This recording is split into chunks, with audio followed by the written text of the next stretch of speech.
तो गाइस क्या हालचाल। बहुत सारे बच्चों को ये इशू आ रहा है कि जब भी वो लोग कोई हार्ड डीएसए क्वेश्चन देखते हैं ना, या न्यू डीएसए क्वेश्चन देखते हैं, like leet code medium, leet code hard, या फिर लीड कोड कॉन्टेस्ट का जो वीकली बाई वीकली कॉन्टेस्ट होता है उसका थर्ड क्वेश्चन या फोर्थ क्वेश्चन, या Codeforces div two C div two D question, या कंपनीज के ऑनलाइन असेसमेंट के question on campus off campus, या फिर top product based companies and FAANGM companies के वो वाले इंटरव्यू क्वेश्चंस जो उनको न्यू लगते हैं, जो उन्होंने पहले कभी देखे नहीं होते, या ऐसा कोई क्वेश्चन आपको इंटरव्यू में पूछ लिया जाता है जो जनरली इंटरनेट पे इजीली अवेलेबल नहीं है। तो जब भी हार्ड और न्यू डीएसए क्वेश्चंस पूछे जाते हैं तो बहुत सारे working professionals, college students, candidates and बच्चों को बहुत दिक्कत आती है, क्योंकि ब्रेन को ना बहुत प्रॉब्लम फील होती है, बहुत प्रोसेस करना पड़ता है। न्यू क्वेश्चन होता है तो ब्रेन को अपना creativity and problem solving skills लगाने पड़ जाते हैं उस क्वेश्चन में। ठीक है, तो इस वीडियो में हम डिटेल में डिस्कस करने वाले हैं कि हमको क्या क्या करना है ताकि हार्ड और न्यू क्वेश्चंस भी हम इजीली कर पाए इन द ईयर 2026, क्योंकि कोई ये चीज़ों को अच्छे से बता नहीं रहा है। तो let me take this initiative and let me explain you in the best way possible as much as I can. So guys, coming to my introduction, I'm Kumar K. Previously I worked at Amazon and Mia.net as a software engineer. रही बात leet code की, तो my rating is 2242 on lead code, Guardian rating, right? Which comes under top 0.7% DSA coders in the world on lead code. And guys, yeah, you can see world rank 313 and all India rank 12 in Google Code Jam 2021. Google Code Jam पूरे world का सबसे toughest algorithmic DSA competition है। ये 2000 में start हुआ था और इसका लास्ट टाइम ये हुआ था 2023 में। ठीक है, तो हम रुके हुए हैं कि ये फिर से कब होगा। Coming to Meta Hacker Cup, Facebook का ना toughest DSA competition, in that I have world rank in top 700 and all India rank in top 300. Okay, और मेटा हैकर कप का टी शर्ट हमको डिलीवर हो गया था from USA to India. So now let's start with the video. So guys, आज को हम shout out देना चाहेंगे हमारी स्टूडेंट को, Kirtika. Why? Let me show you guys. So guys, Kirtika हमारा प्रोग्राम इन्होंने 3-4 मंथ्स पहले ज्वाइन किया था. बहुत अच्छे से ट्रेनिंग की, DSA day live training, OACP training, फिर 1-to-1 mentoring, job referral support वगैरह, लिंक्डइन ट्रेनिंग, रेज्यूमे ट्रेनिंग, सारी चीज़ों का इन्होंने बहुत अच्छे से यूज़ किया था. तो इन्होंने 18 LPA का एआई इंजीनियर का आज ऑफर क्रैक किया है. So shout out to my student Kirtika. ठीक है, अब गाइज बहुत सारे बच्चों को ना जानना है कि व्हाट टू डू, कि वो ताकि वो hard unseen DSA OACP problems कर पाए और रिजल्ट ला पाए. But it is equally important to know what not to do. तो क्या नहीं करना चाहिए. स्टैंडर्ड डीएसए शीट्स करना आपको पूरी तरीके से रोकना पड़ेगा. व्हाई? क्योंकि जब आप स्टैंडर्ड डीएसए शीट्स, आपको इजी मीडियम क्वेश्चंस बहुत हद तक आते होंगे, इजी तो आते ही होंगे, तभी तो आप मीडियम हार्ड का ट्राई कर रहे हो. स्टैंडर्ड डीएसए शीट्स के अंदर सिर्फ स्टैंडर्ड इजी क्वेश्चंस ही होते हैं. In 99% of this questions are standard and easy. तो वही क्वेश्चंस आप बार बार करोगे, वही 200 से 500 क्वेश्चन बार बार करोगे, तो स्टैंडर्ड इजी क्वेश्चन तो मेमोराइज हो जाएंगे आपको. बड़ा भी रट्टू पोपट बन जाओगे, मेमोराइजेशन आपका हो जाएगा उन क्वेश्चंस का. बट जब भी न्यू क्वेश्चन आप देखोगे तो वो आपसे नहीं हो पाएगा. समझे बात को? तो स्टैंडर्ड डीएसए शीट आपने 1-2 बार कर लिया बस, उसको रोज रोज करने की जरूरत नहीं है. हार्ड क्वेश्चंस के लिए रैंडम पीओटीडीज बंद कर दो. लीड कोड पीओटीडी, जीएफजी पीओटीडी करना बुरी बात नहीं है, करना चाहिए उसको. अगर आपका लेवल सच्ची में अच्छा हो चुका है तो ठीक है, साइड में वो भी कर लो. बट आपको हार्ड अनसीन क्वेश्चंस करने का आपका लेवल, कैपेबिलिटी, कैपेबल बनना है आपको करने के लिए, तो आपको डिफरेंट टॉपिक्स पे पहले मास्टरी गेन करनी पड़ेगी. बहुत सारे हार्ड टॉपिक्स में आपको बहुत सारे हार्ड क्वेश्चंस पहले करने हैं. हर टॉपिक के डेप्थ ट्रेंचेस में जाना है, उसको मास्टर करना है. तो पहले टाइम एनर्जी उस पर दो ना. वो करने के बाद फिर आप करो रैंडम पीओटीडीज डेली. ओके, तो चलो let's go to the next part of the video. Ram Ram. So guys, हमको हार्ड क्वेश्चन करने हैं, राइट? बट हार्ड क्वेश्चन करने में हम लोग को बहुत दिक्कतें आ रही है, राइट? सो हार्ड क्वेश्चंस कैसे करने चाहिए ताकि कैसे हार्ड क्वेश्चंस को अप्रोच करना चाहिए ताकि हमारा रिजल्ट आने लग जाए. So let's do the deep dive. So guys, the first point is very easy जो मैं आपको बताना चाहूंगा. इट इज मल्टी स्टेप कह लो या मल्टी स्टेज कह लो. ये बहुत इंपॉर्टेंट है, ये बात को आप याद रखना. मल्टी स्टेप और मल्टी स्टेज थिंकिंग. ठीक है, तो गाइस पहले हमको ये डिस्कस करना पड़ेगा कि हार्ड क्वेश्चन और इजी क्वेश्चन का मेनली डिफरेंशिएटर क्या होता है. ठीक है, ये अगर हम अंडरस्टैंड करेंगे तो ही तो हमको पता चलेगा कि क्या वो मेन चीज है जो इतना सब डिफरेंसेस क्रिएट कर रही है. तो मैं आपको दूसरे स्लाइड पे शो करता हूँ इस चीज को. सो देखो, जो इजी कोडिंग क्वेश्चन होता है ना, उसमें जनरली क्या होता है कि step 1, step 2, step 3, decision tree, D tree बहुत स्मॉल होता है. मतलब क्वेश्चन में आपको कुछ ज्यादा नहीं करना है. आपको क्वेश्चन दिखा, आपको पता चल गया क्या एल्गोरिथम यूज करना है, स्टैंडर्ड वाला, वो आपने कर लिया. तो पहला स्टेप किया आपने, क्वेश्चन में सॉल्व करने के लिए, दूसरा स्टेप किया, तीसरे स्टेप पे वो सॉल्व हो जाता है।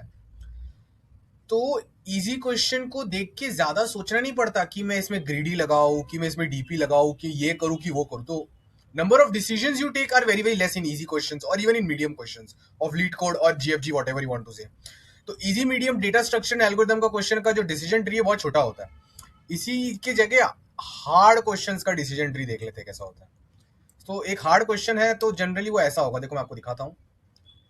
डायग्राम्स थोड़े बनाने पड़ रहे हैं, वैसे आज मुझे थोड़ी हेल्थ इशू चल रही है तो शायद मेरी डायग्राम अच्छी नहीं आए, बट कोई बात नहीं, आप लोग तो भी समझ लोगे। People watching this video and my channel are generally very intelligent and they have high IQ। So guys, hard question का डिसीजन ट्री कैसा होता है ना, मैं आपको बताता हूँ। आपने स्टेप 1 किया, फिर आपको फिगर आउट करना है कि इस क्वेश्चन को सॉल्व करने के लिए नेक्स्ट स्टेप क्या करूं मैं एल्गोरिदम में, नेक्स्ट ऑब्जर्वेशन में एनालिसिस क्या करूं, step 3, step 4, step 5, step 6, step 7, step 8, 8-10 decisions आपको लेने पड़े और स्टेप्स लेने पड़े, तब जाके वो हार्ड क्वेश्चन सॉल्व हुआ है।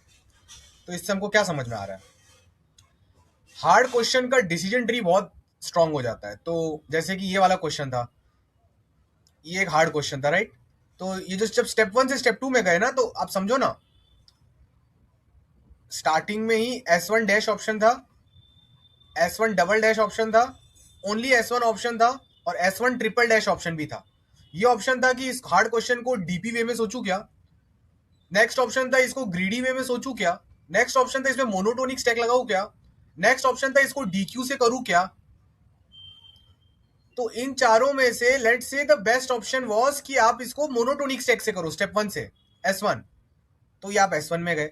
गाइस, ऐसे ही हर स्टेप पर 4-5 ऑप्शंस होंगे, तो आप सोच रहे हो कि वो ट्री ऑफ ऑप्शंस कितना बड़ा हो जाएगा। बेस्ट सोल्यूशन तो हमको पता है, बेस्ट सोल्यूशन क्या है। Best solution is S1, S2, S3, S4, S5, S6, S7, S8, ये बेस्ट सोल्यूशन है। बट जो इसका ट्री क्रिएट हो रहा है, डिसीजन ट्री, आप यहां पर हो, आपके पास 4 ऑप्शंस है। अब आपको इन 4 ऑप्शंस में से बराबर वाला ऑप्शन चूज करना है, ठीक है। सही ऑप्शन चूज करने के बाद भी और बहुत सारे ऑप्शन है, फिर से सही ऑप्शन चूज करना है, फिर उसके बाद और बहुत सारे ऑप्शंस है। तो जनरली मैं बता रहा हूं कि ब्रेन में क्या चलता है। तो इतने ऑप्शंस थे, सच समझो कि सही स्टेप यही था कि पहले आपने ये वाला चीज दिमाग में क्लियर किया, फिर आप S1 से ये वाला S2 स्टेप पे आए, फिर ये वाले S3 पे आए। ये तो सही सोल्यूशन है, बट दिमाग में कैसे जाएगी वो चीजें।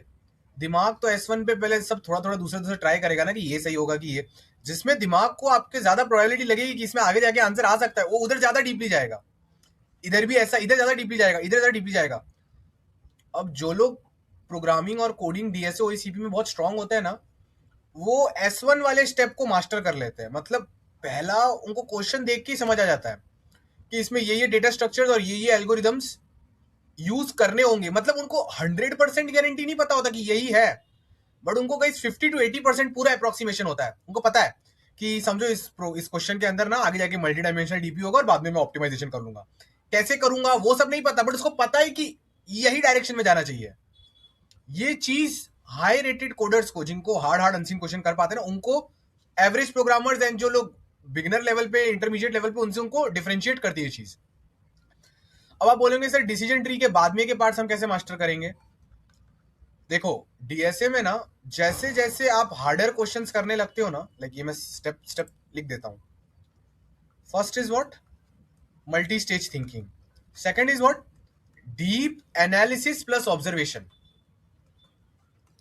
Deep analysis plus observation very very important. जैसे हम DSA के कोई भी टॉपिक का क्वेश्चन का लेवल बढ़ाते हैं ना, तो ऐसा नहीं होता कि उसके अंदर कुछ अलग ही एल्गोरिदम यूज हो रहा है। नहीं नहीं नहीं नहीं, जनरली ये होता है कि उस क्वेश्चन में हमको एनालिसिस बहुत करना पड़ता है, ऑब्जर्वेशन बहुत करना पड़ता है। क्वेश्चन में ऐसी बहुत सारी हिडन चीजें होती है जो डायरेक्टली पता नहीं चलती है। तो क्वेश्चन को हमको पेपर पे बहुत ज्यादा रफर करना पड़ता है, सोचना पड़ता है कि ये ट्राई करूं कि ये ट्राई करूं। अच्छा, पैटर्न नोटिस करना पड़ता है कि ये वाले क्वेश्चन में जब भी लेफ्ट से राइट मूव कर रहे हैं, जैसे हमको क्वेरीज दे रखी है, तो I और J इंडेक्स पे नंबर की वैल्यू हमेशा 10 से ही बढ़ रही है। इसको बोलते हैं एनालिसिस एंड ऑब्जर्वेशन। तो हार्ड DSA का क्वेश्चन कोई भी टॉपिक का हो, कोई भी डेटा स्ट्रक्चर का हो, कोई भी अंडरलाइन एल्गोरिदम हो, वो हार्ड इसलिए बन रहा है क्योंकि उसमें एनालिसिस ऑब्जर्वेशन करना पड़ रहा है। आप लोग जेन जी क्यों, आप लोग का अटेंशन स्पैन बहुत कम है, तो इसलिए आप लोग इजी क्वेश्चन कर पाते हो। मीडियम और मेनली हार्ड में प्रॉब्लम हो जाती है, क्योंकि हार्ड में आपको जो भी क्वेश्चन है उसका आपको 2-3 पेज पे पूरा एनालिसिस लिखना पड़ेगा, ये हो रहा है, वो हो रहा है, वो हो रहा है। तो इन सब इन सारे ऑब्जर्वेशंस के हिसाब से सोल्यूशन ये डायरेक्शन में होना चाहिए, अब इस सोल्यूशन को ट्राई करो। ये होती है पूरी हार्डवर्क और मेहनत, ठीक है। तो डीप एनालिसिस ऑब्जर्वेशन कैसे डेवलप करें? मल्टी स्टेज थिंकिंग का डर निकाल दो, पहले तो करो मल्टी स्टेप, सारे वेज में ट्राई करो, कौन रोक रहा है आपको? एक ही तो जिंदगी मिली, एंजॉय करो। दूसरा हम क्या कह सकते हैं? दूसरा हम कह सकते हैं कि अटेंशन स्पैन बढ़ाओ। जब डीएसए कर रहे हो, मोबाइल दूसरे रूम में रख दो, 4-5 घंटे बैठ के सिर्फ डीएसए करो। जब सिर्फ डीएसए करोगे तो आपको टाइम मिलेगा कि डीप एनालिसिस कर पाओ। और कभी भी एआई यूज मत करो कि नहीं आया थोड़ा भी एआई को पूछ लिया, सोल्यूशन देख लिया, नहीं। स्पेसिफिकली जब मीडियम हार्ड लेवल पे जा रहे हो ना, देने का खुद को आधा 1 घंटा दो, पूरा एनालिसिस करवा लो, फिर आंसर आप देख सकते हो अगर फिर भी नहीं आया तो। पर ये जो एनालिसिस किया, इससे आपके ब्रेन के न्यूरल पाथवेज है ना और सर्किट्स है, वो डेवलप हो रहा है। तो आपको अभी इसका इमीडिएट इफेक्ट नहीं दिखेगा, थोड़े दिनों और महीनों के बाद पता चलेगा कि आप हार्ड क्वेश्चन इजीली कर पा रहे हो। इसलिए नहीं क्योंकि आपने पास्ट में हार्ड क्वेश्चन के आंसर देख लेते, नहीं।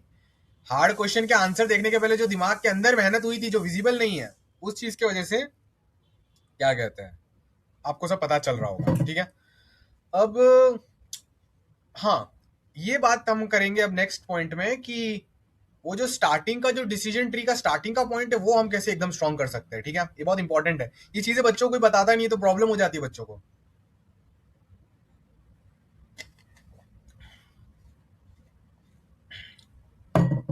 सो स्टार्टिंग के पॉइंट को कैसे मजबूत किया जाए, let's think and let's try to do something about it. तो हाँ, तो स्टॉप प्रोग्रामर्स कौन है जिनको क्वेश्चन देख के बहुत सारी आइडियाज लग जा रही है कि कौन सा टॉपिक, कौन से एल्गोरिदम, कौन से लॉजिक, इनसाइट, इंट्यूशन के डायरेक्शन में जाना है।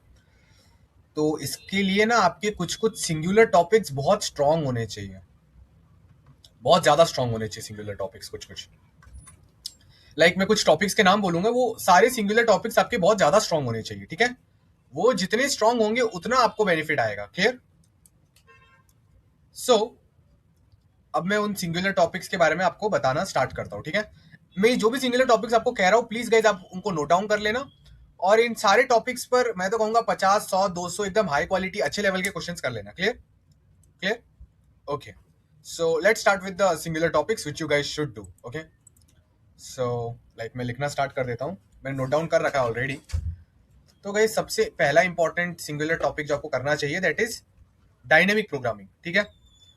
दूसरा है डायनेमिक प्रोग्रामिंग में सिंपल डीपी ले लो, वगैरह वगैरह ले लो। दूसरा है डीपी के वेरिएशंस, गाइस डीपी के बहुत वेरिएशंस होते हैं, इनके आपको बहुत सारे हार्ड अनसीन डीएसए प्रॉब्लम्स करने हैं। एक तो डीपी में आप समझ लो ना, सिंपल 1D वाला डीपी हो गया। 1D वाले के अंदर वेरिएशंस होते हैं, बहुत सारे कंडीशन लगा के पूछ लेते हैं, वो वाले क्वेश्चंस। ये सारे क्वेश्चंस की लिस्ट भी आपको मिलेगी, टेंशन मत करो।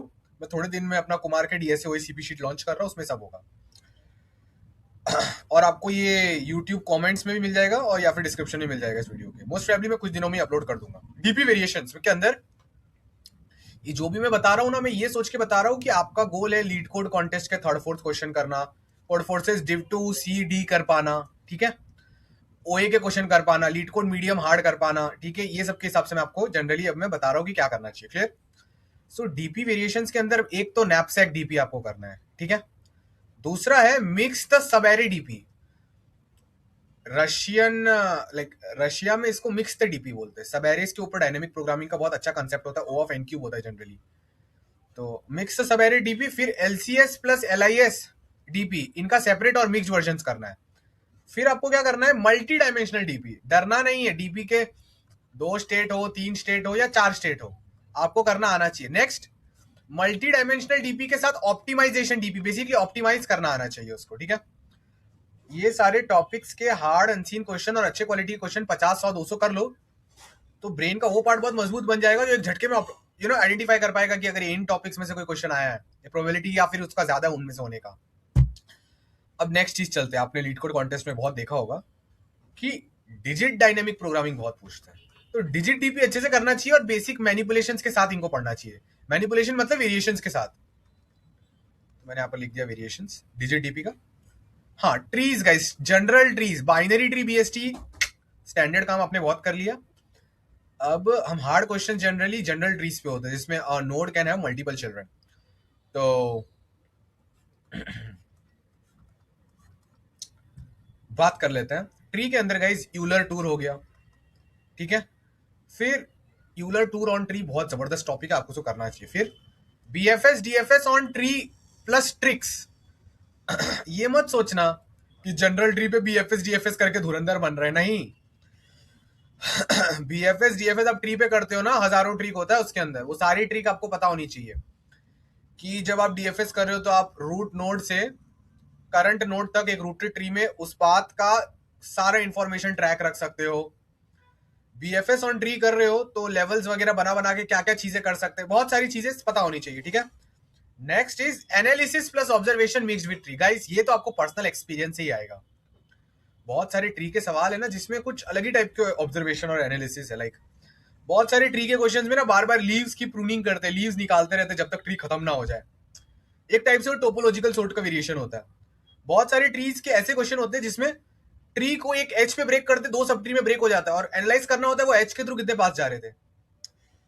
अब गाइस ये मैं यहाँ पर लिख तो नहीं सकता, बट ये सब आप अपने आप सीखेंगे अगर आप बहुत सारे जनरल ट्री क्वेश्चन करेंगे और एनालिसिस ऑब्जर्वेशन करेंगे, ठीक है।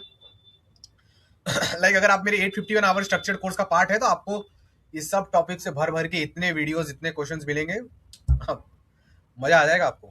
DP on trees guys, dynamic programming on trees very important. आजकल लीड कोड कॉन्टेस्ट में बहुत पूछा जा रहा है rerouting DP. Rerouting DP recently हमारे एक स्टूडेंट थी कोमल मौर्य, उन्होंने पोस्ट किया था how she liked my Google software engineering rerouting DP session.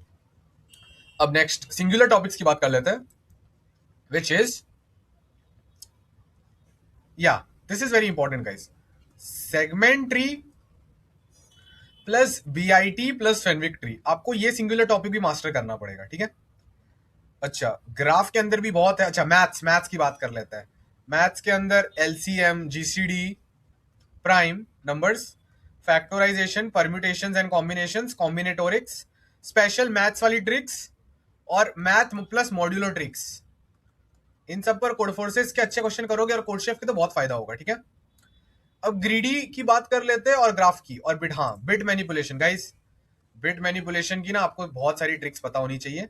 Mainly आपको एक शॉर्ट ट्रिक में बोल देता हूं, हमेशा इमेजिन करो कि नंबर लाइक ये 2 है, ये 5 है, ये 8 है, तो 2 कैसा दिखता है? ऐसा दिखता है। होपफुली मैं सही हूँ, गलत भी हूँ तो नहीं मतलब सही हूँ, गलत भी हूँ तो क्या हुआ बच्चे बता देंगे। 5 ऐसा दिखता है, 8 कैसा दिखता है? ऐसा ही दिखता है ना। तो कभी भी नंबर्स को ना row wise column wise binary में कन्वर्ट कर दिया करो। क्वेश्चन में नंबर डेसिमल में दिया होगा, जॉर करो और करो एंड करो, बट सारे क्वेश्चंस को, सारे नंबर्स को बाइनरी बिट्स में कन्वर्ट करो और ये बाइनरी को ऐसा ऐसा कॉलम वाइज ऐसा ऐसा अज्यूम करो, फिर क्वेश्चन सॉल्व करो। क्या भयंकर तरीके से क्वेश्चन सॉल्व होगा, मजा आ जाएगा। You will say I love you Kumar के सर। ये बहुत ट्रिक्स होती है बिट मैनिपुलेशन की। अब चलते ग्रीडी के पहले चलो ग्राफ की बात कर लेते हैं। ग्राफ मेरा फेवरेट टॉपिक है। मेटा हैकर कप में बहुत भारी क्वेश्चन सॉल्व किया था आपके भाई साहब ने, मैंने या आपके सर ने, जो आपको बोलना चाहो बोल दो, दोस्त भी बोल सकते हो। डीबीएफएस गाइस, बीएफएस से शॉर्टेस्ट पाथ निकाल सकते हैं अनवेटेड ग्राफ में, डायरेक्टेड अनडायरेक्टेड में। बट गाइस जब हम बीएफएस ऑन ग्राफ करते हैं ना, इतना ट्रिक्स घुसा होता है ना उसके अंदर, इतने मैनिपुलेशन और वेरिएशन कर सकते हैं ना, मैं तो कहूंगा सीधे 100 क्वेश्चन कर लो इसका। DFS on graph mix with DP on graph, इसके भी बहुत अच्छे सारे आपको क्वेश्चंस करने हैं। थर्ड गाइस, ग्राफ में ना 50% से ज्यादा तो grid plus matrix plus BFS, matrix के ऊपर हम ग्राफ बना के बीएफएस करते हैं और कुछ ना कुछ एल्गोरिथम लगाते हैं। और ये डीएफएस डीपी के अंदर भी एक मेटा का ओए था फेसबुक का, ग्रिड पे ग्राफ बना के डीएफएस डीपी लगा दिया इनडायरेक्टली। पर जनरली ग्रिड मैट्रिक्स बीएफएस बहुत चलता रहता है। हाँ connected components guys, connected components के बहुत सारे ट्रिक्स कंसेप्ट्स होते हैं, ये सब कर लेने। ऐसे तो ग्राफ में बहुत टॉपिक्स है, बट यही वो टॉपिक्स है जिन पर हार्ड अनसीन डीएसए क्वेश्चन ज्यादा बन के आते हैं कॉन्टेस्ट में, ओएज में और आपके इंटरव्यूज में, तो उनको ज्यादा अच्छे से कर लेना चाहिए। अब नेक्स्ट टॉपिक की बात करते हैं, डाइस्त्रा। डाइस्त्रा तो आना ही चाहिए, पर आपको समझ आना चाहिए कि Dijkstra is nothing but BFS with a manipulation. जो ये बंदा समझ गया ग्राफ फाड़ देगा। Next Dijkstra plus DP. Dijkstra के कोड के अंदर डीपी लगा के डीपी और ग्राफ कैसे करना है वो। डीएसयू के बहुत सारे ट्रिक्स होते हैं, you know, start to end और end to start graph creation में डीएसयू इंटरनली। डीएसयू करते वक्त नंबर ऑफ कंपोनेंट्स और अलग अलग चीजों के नंबर और properties of graph of the current state कैसे मेंटेन करना है, वो सारी चीजें। डीएसयू तो वैसे ट्रीज में भी यूज कर सकते हैं। डायरेक्टेड ग्राफ्स के गाइस बहुत सारे लाइक एल्गोरिथम्स और ट्रिक्स होती है। एक तो टोपोलॉजिकल सॉर्टिंग हो गया, फिर longest path in DAG, shortest path in DAG, number of topological sortings possible for a given directed tree. Directed tree और डायरेक्टेड ग्राफ्स का अलग अलग क्वेश्चंस, मिक्स क्वेश्चंस और इनके सारे एल्गोरिथम्स। बस हाँ, और भी छोटी मोटी चीजें हैं जो मैं नहीं बोल रहा हूँ, वो minimum spanning tree, Kruskal algorithm. But in सब में क्या आपको एल्गोरिथम्स ऊपर ऊपर से भी पता है तो इनके most of the hard and seen questions आप कर लोगे। इनकी भी बहुत डीप नॉलेज चाहिए अगर आपको मास्टर ग्रैंड मास्टर बनना है कोड फोर्सेस में। बट आई थिंक वीडियो देखने वालों को leet code contest third fourth question करना है, ड्यू टू सीडी करना है, तो मैं उस हिसाब से बता रहा हूँ, ठीक है। अब गाइज मिक्सचर ऑफ टॉपिक्स, तो गाइज नेक्स्ट पॉइंट क्या है, आपका मिक्सचर ऑफ टॉपिक्स वाली चीज भी एकदम स्ट्रांग होनी चाहिए, ठीक है। तो कोई भी आप एक हार्ड क्वेश्चन करते हो ना, ये समझो हार्ड क्वेश्चन है, तो हार्ड क्वेश्चन के अंदर क्या होता है ना, वो बहुत सारे लाइक इजी पार्ट्स का बना होता है। First easy part, second easy part, third easy part, fourth easy part, fifth easy part. इसमें से ये होगा, ये एक टॉपिक होगा, ये दूसरा टॉपिक होगा, ये होगा एक एनालिसिस ऑब्जर्वेशन जो आपको करना था, ये होगा कंक्लूजन, ये होगा थर्ड टॉपिक। मतलब एक हार्ड क्वेश्चन 3 हार्ड टॉपिक से और कुछ एनालिसिस ऑब्जर्वेशन से बन रहा है। एनालिसिस ऑब्जर्वेशन को हम मास्टर करेंगे अटेंशन स्पैन बढ़ा के, हार्डवर्क करके। और जो मल्टीपल टॉपिक्स के मिक्स क्वेश्चन करके हार्ड क्वेश्चन बन रहा है, उसके लिए मल्टीपल टॉपिक्स के मिक्स क्वेश्चन की प्रैक्टिस करनी है। इतना डिटेल में आपको कोई नहीं बताएगा, but I will do it, क्योंकि मुझे आपका फ्यूचर बचाना है। सो गाइज मिक्स टॉपिक वाले कौन से क्वेश्चन करने चाहिए, मेरे कुमार के डीएसओ इसी भी शीट में आ जाएंगे, आप लोग टेंशन मत करो। ये मैंने यहाँ पर लिख के रखा है, हैशिंग प्लस प्रीफिक्स सफिक्स। ये बहुत मिक्स करके भयंकर क्वेश्चन बनते हैं। कम से कम इसके 500 कर लेने चाहिए, 200 100 भी चलेगा अगर आप कर पा रहे हार्ड आंसरिंग के। प्रीफिक्स सफिक्स प्लस 2 पॉइंटर वाले क्वेश्चन बहुत भारी भरकम, 2 पॉइंटर की अच्छी खासी टेम्पलेट होती है। 2 पॉइंटर प्लस बाइनरी सर्च वाले क्वेश्चन, ग्रीडी प्लस 2 पॉइंटर वाले question, greedy plus 2 pointer plus sorted set के मिक्स वाले क्वेश्चन। नेक्स्ट, ये सब आपको मिक्स वाले क्वेश्चन अच्छे से करने। फिर monotonic stack plus priority queue का मिक्स क्वेश्चन, वाह वाह। फिर Q D Q plus priority queue का मिक्स क्वेश्चन। फिर हैशिंग के साथ ना मैथ्स वाले क्वेश्चन, या हैशिंग के साथ बिट मैनिपुलेशन। गाइस और एंड और हैशिंग प्रीफिक्स बहुत मिक्स होता है। Hashing plus prefix suffix plus bit manipulation, hashing plus maths, या फिर कह सकते हो hashing plus maths plus modular tricks वाले मिक्स क्वेश्चन बहुत होते हैं। Dynamic programming plus hashing prefix suffix, इनमें generally hashing prefix suffix use करके अपन अपना मल्टी डायमेंशनल डीपी को ऑप्टिमाइज करते थे। डीपी प्लस ऑप्टिमाइजेशन में आ गया एक टाइप से। गाइस डायनेमिक प्रोग्रामिंग में कॉम्बिनेटोरिक्स जब इन्वॉल्व होता है ना, पीएनसी परम्यूटेशन कॉम्बिनेशन, बच्चों को दिक्कत होती है। Same goes for tree DP में भी कॉम्बिनेटोरिक्स इन्वॉल्व करते तो प्रॉब्लम हो जाता है। बिट मैनिपुलेशन में भी कॉम्बिनेटोरिक्स इन्वॉल्व हो सकता है, ठीक है। Binary search plus greedy, guys इसका तो कुछ अरे फ्री कोर्स आपको दिख रहा है, यही है .in वाला। बहुत हार्ड क्वेश्चन होते हैं, बट इनको करने के बाद ब्रेन में चाहता हूं कि ये कोर्स आप स्टार्ट से लेके एंड तक इजीली पूरा कंप्लीट कर लो। हां, जनरल ट्री के साथ बेनिफिट हो, बिट मैनिपुलेशन और मैं फ्री लाइव ट्रेनिंग भी देता हूं सैटरडे संडे को गाइस। सेगमेंट ट्री के साथ तो मैं चाहता हूं मिक्स होता है, फ्री लाइव ट्रेनिंग भी आप लोग अटेंड करो। So with the name of bit manipulation के साथ डीपी भी मिक्स हो सकता है, bit masking DP, okay. Hashing plus contribution trick, hashing के साथ एक कंट्रीब्यूशन ट्रिक होती है, वो भी बहुत इंपॉर्टेंट है, आपको कर लेनी चाहिए। Hashing plus contribution trick. Guys mix topics मैंने बता दिया आपको। अभी एक सिंगुलर टॉपिक का ग्रीडी पार्ट में डिस्कस करना रह गया था। ग्रीडी के अंदर ना आप स्टैंडर्ड डीएससी शीट्स करोगे तो आपको बिल्कुल पता नहीं चलेगा, बट ये वाले केस में ना ग्रीडी के अंदर रेंज इंटरवल वाले ना 8-10 वेरिएशन होते हैं। बच्चों को सिर्फ 1-2 वेरिएशन पता होता है स्टैंडर्ड डीएससी शीट वाला, 8-10 वेरिएशन होते हैं, सब करना है। यही ग्रीडी के जो रेंज इंटरवल वाले क्वेश्चंस है ना, इनके अंदर डीपी भी मिक्स हो जाता है बहुत बार। Next, geometry plus greedy. Guys Codeforces के सीडी में बहुत आता है, कोऑर्डिनेट्स दिए होते हैं, अपन को बहुत दिमाग लगाना पड़ता है। ज्योमेट्री प्लस ग्रीडी, ग्रीडी के मैथमेटिकल एक्सचेंज आर्ग्यूमेंट लेमा वाले क्वेश्चन, जब मैथ्स फॉर्मूला बना के हम पता कर रहे हैं कि ग्रीडी के ये अंदर ये करना चाहिए, वो करना चाहिए। और फिर गाइस ग्रीडी के वही insights, intuition, logic, maths develop करने वाले क्वेश्चन, इनके अंदर जनरली ग्रीडी सॉर्टिंग करने के बाद बाइनरी सर्च लगा रहे होते हैं। तो जनरली इतना सब हम मेहनत कर रहे होते हैं, तो हमारा काम बन जाता है। होपफुली गाइस ये वीडियो से आपको पता चला होगा कि कौन कौन से टॉपिक्स आपको मास्टर करने, ये आप कर लोगे, मैं गारंटी देता हूं बहुत अच्छा रिजल्ट आएगा आपका। हाँ गाइस, मेरा एक फ्री कोर्स है उसका आपको डिस्क्रिप्शन में लिंक मिल जाएगा, मैं आपको दिखा देता हूँ।